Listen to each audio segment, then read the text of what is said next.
पूजा अपने माँ बाबा के साथ रहती थी। उनके बाबा दूसरे के खेत में काम करते थे और उनसे जो भी पैसे मिलते थे तो उन्हीं पैसों से उनका गुजारा होता था। एक दिन की बात है, पूजा के बाबा का अचानक मृत्यु हो जाता है। पूजा और उनके माँ के ऊपर माना कि गमों का पहाड़ ही टूट गया था। घर में कोई कमाने वाला नहीं था। उसकी माँ पढ़ी लिखी भी नहीं थी, इसीलिए वह अपने गांव के ही सेठ धनीलाल के घर झाड़ू पोछा का काम करने लगी। ऐसे ही दिन बीत रहे थे।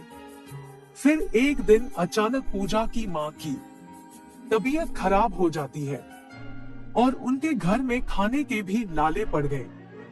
माँ की तबीयत खराब है, इसलिए वह काम पर नहीं जा पाती। अगर मैं भी इस तरह हाथ पर हाथ रख कर बैठी रही, फिर तो हम दोनों माँ बेटी भूखे ही मर जाएंगे। पूजा ने सोच लिया कि अब से वह अपनी माँ की जगह काम करने जाया करेगी। आप अपना ख्याल रखना, आप जहाँ काम करती है, आज से वहाँ पर मैं काम करने जाऊंगी और काम करके मुझे जितने भी पैसे मिलेंगे, मैं आपके लिए कुछ खाने के लिए सामान और दवाइयाँ भी ले आऊंगी। बेटी तू तो अभी बहुत छोटी है, वहाँ कैसे काम करेगी, और तेरा स्कूल भी तो है, अभी तेरी पढ़ाई की उम्र है। उसकी चिंता मत करो, मैं सीधा काम खत्म करके स्कूल चली जाऊंगी। इतना कहकर जहाँ उसकी माँ काम करती थी वहाँ चली जाती है। वहाँ जाने के बाद पूजा से उसकी मालकिन कहती है, तुम कौन हो और यहाँ क्या कर रही हो? जी मैं पूजा हूँ, पहले मेरी माँ आपके यहाँ काम करने आती थी, आज से यहाँ पर मैं काम करूंगी। अच्छा ठीक है, अच्छा किया जो तुम आ गई। जरा सुनो, अच्छा से काम करना, और मुझे साफ सफाई बहुत ही अच्छी लगती है। उसकी मालकिन यह कह ही रही थी, तभी वहाँ पर उसकी बेटी काजल आ जाती है। और काजल पूजा के ही क्लास में पढ़ती थी। और काजल बोलती है, माँ यह लड़की यहाँ क्या कर रही है? बेटी यह काम वाली की बेटी है, इसकी माँ की तबीयत खराब है, आज से यही काम करेगी। काजल तुम इसको जा, बहुत डांट खाते हैं, यह दिन भर पढ़ती ही रहती है। काजल इस लड़की से कुछ सीखो, काम के साथ साथ मेहनती भी है। यह सुनकर काजल गुस्से से वहां से चली जाती है और उधर पूजा भी अपने काम में लग जाती है। काजल स्कूल जाकर अपनी सारी सहेली को बता देती है कि पूजा मेरे घर में झाड़ू पोछा का काम करती है। पूजा के काम खत्म होने के बाद पूजा भी स्कूल चली जाती है और काजल सभी लड़कियों के साथ मिलकर पूजा का खूब बेइज्जती करती है। और पूजा बहुत उदास हो जाती है और रोने लगती है। रोते रोते अपने घर जा रही थी, तभी वो एक पेड़ के नीचे थक कर बैठ गई और स्कूल की सारी बातें सोचकर फिर से रोने लगी। मेरी गलती ही क्या है, मैं तो बस अपनी माँ की मदद ही तो कर रही हूँ, और स्कूल में भी सारे बच्चे हमसे दूर रहते हैं। पूजा ये बोल ही रही थी, तभी वहाँ पे एक परी प्रकट हो जाती है।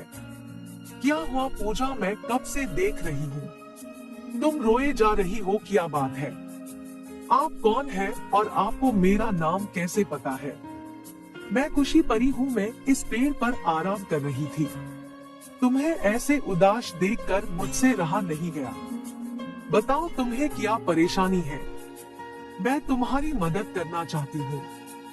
फिर पूजा परी को अपनी सर बातें बता देती है।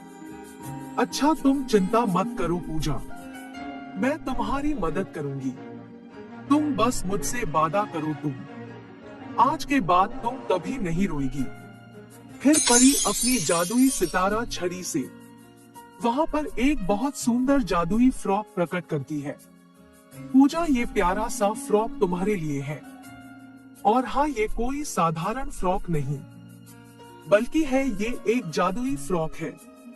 इस फ्रॉक को पहनते ही तुम दुनिया की सबसे खूबसूरत लड़की बन जाओगी।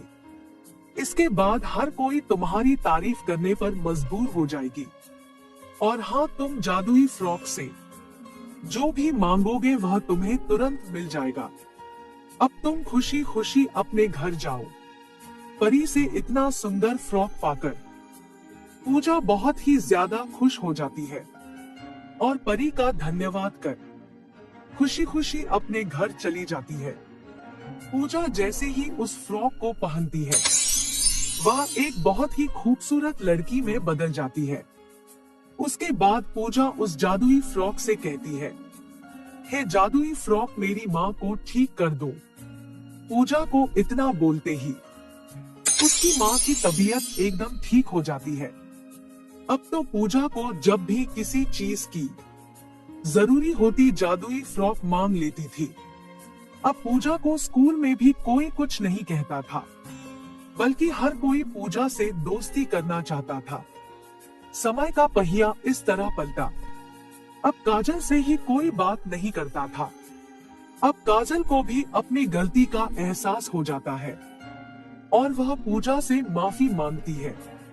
पूजा उसको माफ भी कर देती है और उसे अपने सहेली बना लेती है।